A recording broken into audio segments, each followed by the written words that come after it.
लग्नानंतर होईलच प्रेम मालिकेच्या आजच्या भागामध्ये आपण पाहणार आहोत की बाहेर आता नंदिनी झोपलेली असते आणि त्याच वेळेला जीवा नंदिनीला बघण्यासाठी आलेला असतो.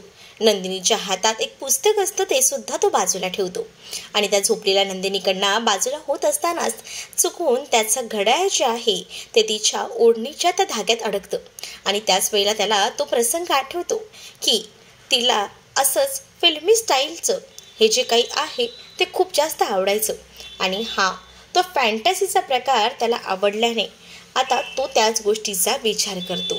इकडे मात्र नंदिनी खूप गाढ झोपलेली असते. त्यानंतर जीवा त्या नंदिनीला तिथेच ठेवतो आणि आतमध्ये निघून जातो, कारण त्याला आता काही झालं तरी सुद्धा या नात्यातून म्हणजेच काव्य आणि त्याच्या नात्यातून वेगळं व्हायचं होतं आणि त्याचसाठी तो आता बरेच प्रयत्न करत असतो. तर पुढे आता आपल्याला पाहायला मिळतं की नंदिनी गाढ झोपलेली असते. तिला तिचंही भान नसतं की बाहेर जीवा आलेला आहे त्याचं. तर इथे काव्य जी आहे ती मात्र आता पार्थला म्हणत असते की झालंय का तुमचं, चला आता गेलात ना तरीही चालेल, असं बोलून ती त्याला तिकडनं घालवून देण्याचा प्रयत्न करत असते. त्यावर पार्थ म्हणत असतो की हो मी जातो, पण तेवढं ते मी आणलेली पेस्ट्री खाऊन घ्या. आणि तुम्हाला कसं माहिती हो मला रेड वेल्वेट आवडतं ते, असं काव्य आता त्याला विचारते. तर काव्याला तो म्हणत असतो की तुमच्या आवडीनिवडी हळूहळू मी ओळखायला लागलोय.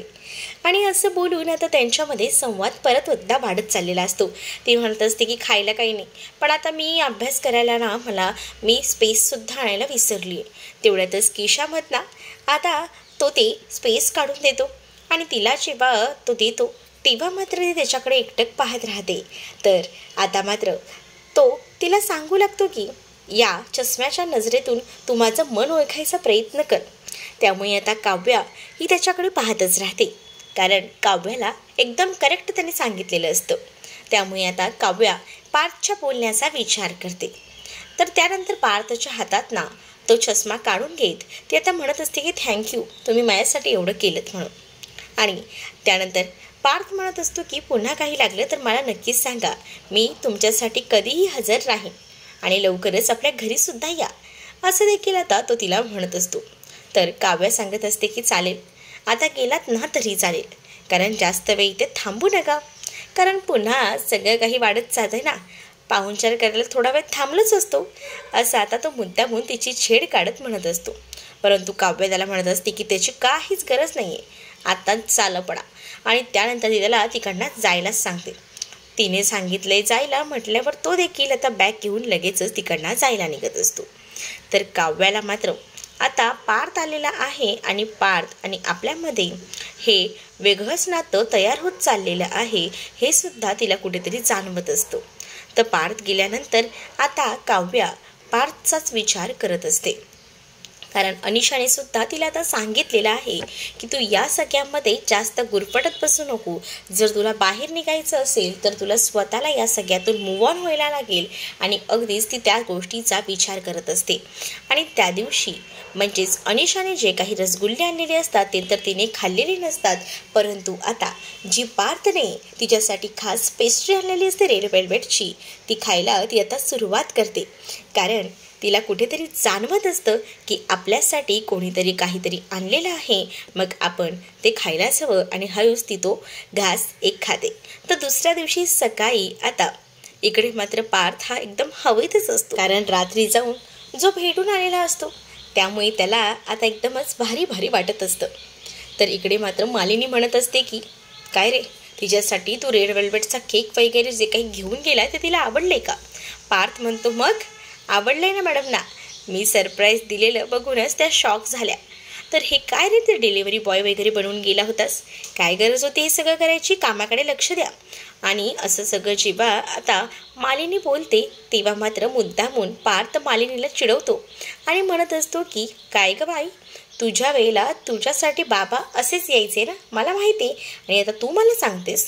त्यावर मालिनी सांगते बाबांची गोष्ट वेगळी होती, आमचं लग्न लवकर झालं होतं तेव्हा मी कॉलेजला होते आणि त्यामुळे बाबा हे जास्त कामात नसायचे, पण आता तुझ्यावर कामाचं किती प्रेशर आहे म्हणून म्हटलं मी तुला. तर पार्थ म्हणत असतो की हां तुझं पण ते बरोबर आहे, पण काय ना त्यांना असं सरप्राईज दिलेलं आवडतं आणि त्यांच्या आवडीची रेड वेल्वेट मी पेस्ट्रीची नेली होती, त्यांना तीसुद्धा आवडली. तर आता हे दोघंही जण बोलत असताना तिकडेच नंदिनी येते आणि नंदिनी आल्यानंतर आता तिला खूप जास्त त्रास होत असतो, कारण ती रात्रभर त्या सोफ्यावर एका कुशीवर झोपलेली असते. त्यामुळे तिला आता तिची पाठ खूप जास्त दुखत असते. तर मालिनी विचारते की काय झालं आहे, तर मालिनीला ती सांगते की काही नाही आहे, जस्ट पाठ दुखते. तर जीवा लगेच स्प्रे आणण्यासाठी गेलेला असतो. तर पार्थ नंदिनीला विचारतो की इथे सोफ्यावर झोपून तुमची पाठ दुखते ना. नंदिनी निशब्द झालेली असते. नंदिनी काहीच बोलू शकत नसते, कारण नंदिनीला माहिती असतं की आपली चोरी बाकी कोणी नाही पण पार्थ हा नक्कीच पकडत असतो, कारण तो पहिल्यापासून नंदिनीला चांगला ओळखायला लागलेला असतो. त्यानंतर जीवाने ते आणून दिल्यानंतर जीवासुद्धा चहा घ्यायला बसलेला असतो आणि तेवढ्यातच आता पार्थला फोन आलेला असतो काव्याचा फोन आल्याबरोबर पार्थ खूप जास्त खुश होतो. तर काव्या पार्थला म्हणत असते की प्लीज माझं एक काम कराल का. पार्थ म्हणत असतो सांगा ना काय करायचं आहे, तुमच्यासाठी काही करायला तयार आहे मी. आणि त्याच वेळेला आता नंदिनी तिथेच बसलेली असते, जीवासुद्धा तिथेच असतो. त्यांच्या समोरच पार्थ काव्यासोबत बोलत असतो. तर काव्या आता पार्थला सांगत असते की आपल्या रूममध्ये एक बुक आहे माझी, ब्राऊन कलरची कवर घातलेली, ती मला हवी आहे, सो प्लीज मला ती द्या. तर पार्थ म्हणतो ठीक आहे मी आताच घेऊन येतो. पण काव्या म्हणत असते की इथे घेऊन यायची गरज नाही आहे, कारण मी अनिशाला ऑलरेडी पाठवलं आहे. सो अनिशाच्या हातून ती बुक तुम्ही पाठवून द्या, फक्त गेटपर्यंत अनिशा येईल, तुम्ही बाहेर जा तिच्या हातात ती बुक द्या, असं आता ती सांगते. तर पार्थ म्हणतो की ठीक आहे एवढंच करायचं आहे ना, देतो मी. पण आम्ही तिथपर्यंत आलो असतो, थोडा पाहुणचार घेतला असता तरीसुद्धा आम्हाला बरं वाटलंच असतं, असं आता तो म्हणू लागतो. जेव्हा तो हे सगळं काही बोलत असतो तेव्हा मात्र आता काव्या म्हणत असते की काहीच गरज नाही तुम्हाला पाहुणचार वगैरे घ्यायची, घरीच बसा गपचूप, मी सांगितले ना तसं करा. आणि त्यानंतर आता तो फोन ठेवतो. फोन ठेवल्यानंतर इकडे मानिनी विचारते काय झालं. तिने बुक मागितली आहे, सो मला तिला बुक द्यायची आहे, अनिशा येतेच आहे. तर आता जास्त राग तर मानिनीला आलेला असतो. मानिनी म्हणते जाताना तर ती अशीच निघून गेली, कोणालाही सांगितलं नाही, आणि आता एक एक गोष्ट मागून मागून घेते, जरा पण काही वाटत नाही आहे का तिला, असं आता मानिनी बोलत असते. तर जो पार्थ असतो तो म्हणत असतो की राहू दे नाही, त्यांना अभ्यासासाठी हवं आहे तर मग मी देतो. मग तुझ्या कामाचं काय, कामाला नाही जाणार आहेस का तू. तर पार्थ म्हणतो की मी वर्क फ्रॉम होम करतो आहे आज. तर इथे जीवाच्या लक्षात येतं की अनिशा येते, तर अनिशा थ्रू आपण ते लेटर देऊ शकतो काव्याला. म्हणूनच तो लगेच आता म्हणतो की मी येतो लगेच, आणि ती चहा वगैरे सोडून तो तिकडनं लगेच आपल्या रूममध्ये ते लेटर लिहिण्यासाठी गेलेला असतो. जेव्हा तो आता लेटर लिहायला गेलेला असतो तेव्हा तो आता सगळं काही लेटरवर लिहितो, आणि तो तेव्हाच म्हणत असतो की काव्या, आपल्या प्रेमाची सुरुवातसुद्धा अशाच लेटरने झाली होती, आणि आता प्रेमाचा शेवटसुद्धा अशाच लेटरने होतोय. काही झालं तरीसुद्धा आपण दोघंही पुन्हा एकत्र येऊ शकत नाही. तू आता तुझ्या लाईफमधनं मला काढून टाक, मी सुद्धा माझ्या लाईफमधनं तुला काढायचा प्रयत्न करतोय, सॉरी, पण मी पुन्हा तुझ्यासोबत कधीही एकत्र येऊ शकत नाही. मला आता नंदिनीकडे सुद्धा लक्ष द्यायला हवा, असं काहीच त्याचं मनात असतं. पण हे नंदिनीबद्दलचं वाक्य त्यांनी त्याच्या पेपरामध्ये काही लिहिलेलं नसतं, फक्त त्यांनी काव्याबद्दलचंच लिहिलेलं असतं. पण काव्याचा देखील त्या पत्रात उल्लेख केलेला नसतो, फक्त त्यांनी एवढंच लिहिलेलं असतं की मला आता वेगळं व्हायचं आहे, मला माझ्या लाईफचा विचार करायचा, हे सगळं काही त्याने त्या पत्रात लिहिलेलं असतं. ते पत्र तो आता ठरवतं की काही झालं तरी अनिशाला द्यायचं, कारण त्या अनिशा थ्रूच काव्याला पोचवायचं असतं. आणि म्हणून त्याने त्या पत्राची तयारी अनिशा यायच्या आधी करून ठेवलेली असते. ते पत्र आता तिथेच ठेवतो तो आणि अनिशाला कॉल करतो. अनिशाला कॉल करून आता तो म्हणत असतो की अनिशा, तू जेव्हा येशील ना गेटवर तेव्हा मला सांग, मीच तुला ते बुक द्यायला येणार आहे. अनिशा म्हणते तुला कसं माहिती जीवा. तर जीवा म्हणतो की मला पार्थने सांगितलं, तेव्हा फोन आला होता काव्याचा, तेव्हा मी तिथेच होतो. तर अनिशा म्हणते की ठीक आहे. तर आता तेच पत्र जे आहे ते आता हाती लागलेलं असतं, ते म्हणजे आता नंदिनीच्या हाती जेव्हा ते पत्र लागतं तेव्हा नंदिनी जी आहे ती त्या गोष्टीचा विचार करते. नंदिनी ते पूर्ण पत्र वाचते. आता नंदिनीचा आता असा गैरसमज होतो की हे पत्र जीवाने आपल्यासाठीच लिहिलेलं आहे, आणि त्यामुळे ती त्याच विचारांमध्ये हरवलेली असते. जीवाला जर माझ्यापासून वेगळं व्हायचं असेल तर मी आता या नात्यात त्यांना अडकून ठेवणार नाही. त्यांना माझ्यापासून लांब राहून जर सुख मिळणार असेल ना तर मी त्यांना डिवोर्स द्यायचा निर्णय घेतेच. काही झालं तरीसुद्धा आता मी मोकळी होतेच तुमच्यापासून, असा आता नंदिनी विचार करते. नंदिनीने हा खूप मोठा गैरसमज करून घेतलेला असतो. तर इकडे मात्र आता काव्या जी असते ती अभ्यास करत असताना अचानक तिला एका अननोन नंबरवरनं फोन आलेला असतो. तर एखाद्या वकिलाचा फोन असतो. तर तो वकील आता काव्याला सांगत असतो की तुम्ही आमच्या इथे मागे आला होतात डिवोर्स फाईल करण्यासाठी.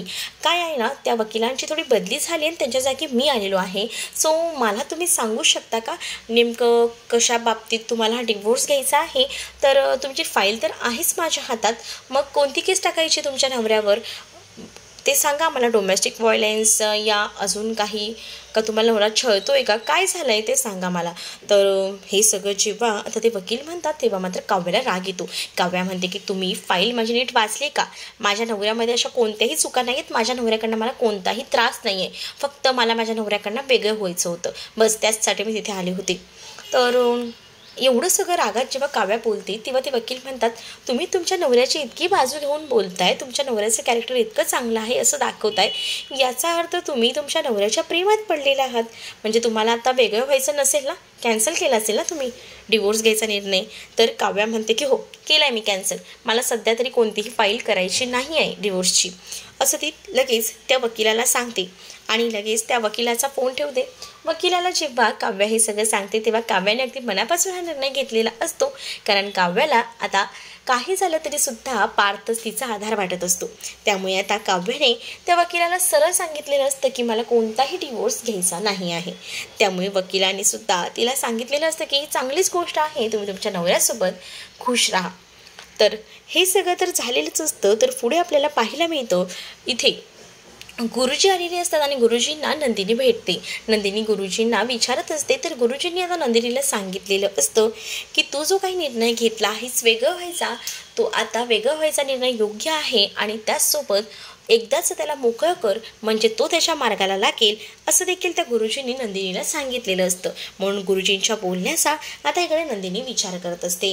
आता पार्थ जो आहे तो काव्याला म्हणजेच अनिशाला बाहेर ते बुक द्यायला चाललेला असतो. मात्र जीवा त्याला मध्येच थांबवतो आणि जीवा म्हणत असतो की तू काम करतोयस ना, ते हे बुक मी देऊन येतो आणि त्या बुकमध्येच ते लेटर ठेवत असतो. आणि तेवढ्यातच तिकडनं नंदिनी येत असते. आता नंदिनीला हे लेटर तिच्यासाठी नाही तर भलत्याच कोणासाठी आहे या झालेला गैरसमज जीवा कसा दूर करेल हे येणाऱ्या भागांमध्येच आपल्याला पाहायला मिळेल.